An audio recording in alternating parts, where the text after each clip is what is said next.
দেশের রাজনীতির মাঠ সরগরম, ঘনিয়ে আসছে ত্রয়োদশ জাতীয় সংসদ নির্বাচনের সময়। প্রধান রাজনৈতিক দলগুলো এখন ব্যস্ত ঘর গোছানোর কঠিন সমীকরণে। আসন ভিত্তিক প্রার্থী বাছাই আর জোটের হিসাব নিকাশে চলছে চুলচেরা বিশ্লেষণ। আজকের আয়োজনে আমরা তুলে ধরব দেশের গুরুত্বপূর্ণ দুটি জেলা খুলনা ও যশোরের সম্ভাব্য বিএনপি প্রার্থীদের চিত্র। বিএনপির হাইকমান্ডের বিশেষ গুডবুকে এই দুই জেলার আসনগুলোতে কাদের নাম রয়েছে, চলুন জেনে নেওয়া যাক বিস্তারিত। প্রথমেই নজর দিচ্ছি খুলনা জেলার দিকে। খুলনা ১। খুলনা বটিয়াঘাটা আসনে মনোনয়নের জন্য প্রতিদ্বন্দ্বিতা করছেন জেলার সাবেক আহ্বায়ক আলী এজাজ খান, বর্তমান আহ্বায়ক তৈয়বুর রহমান, পল্লী বিদ্যুতের সাবেক জিএম জিয়াউর রহমান এবং ছাত্রদলের সাবেক কেন্দ্রীয় সহসভাপতি পার্থদেব মণ্ডল। খুলনা ২। সদর সোনাডাঙ্গা আসনটি খুলনার রাজনীতির কেন্দ্রবিন্দু। এখানে মনোনয়নের দৌড়ে এগিয়ে আছেন সাবেক সংসদ সদস্য ও প্রভাবশালী নেতা নজরুল ইসলাম মঞ্জু।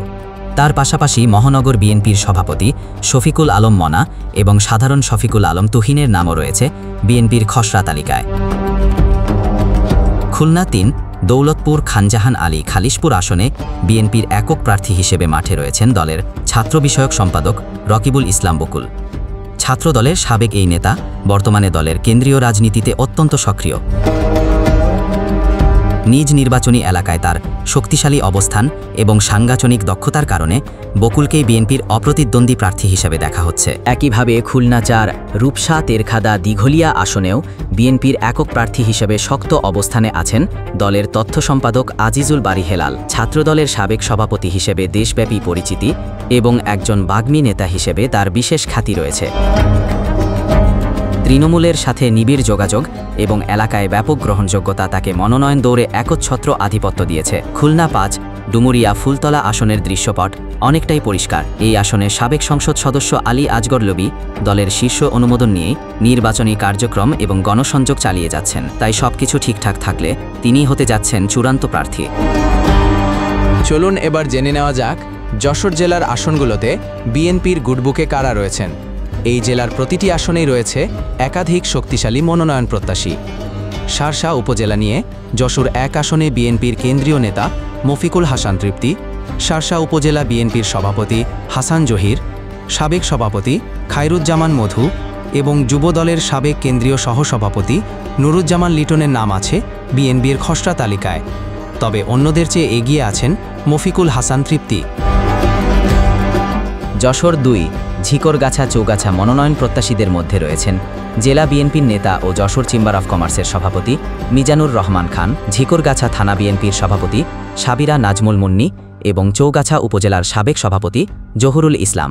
এছাড়াও যশোর পৌরসভার সাবেক মেয়র মোহাম্মদ ইসহাক এবং উপজেলা সাধারণ সম্পাদক ইমরান হাসান সামাদ নিপুণের নামও রয়েছে এই তালিকায়।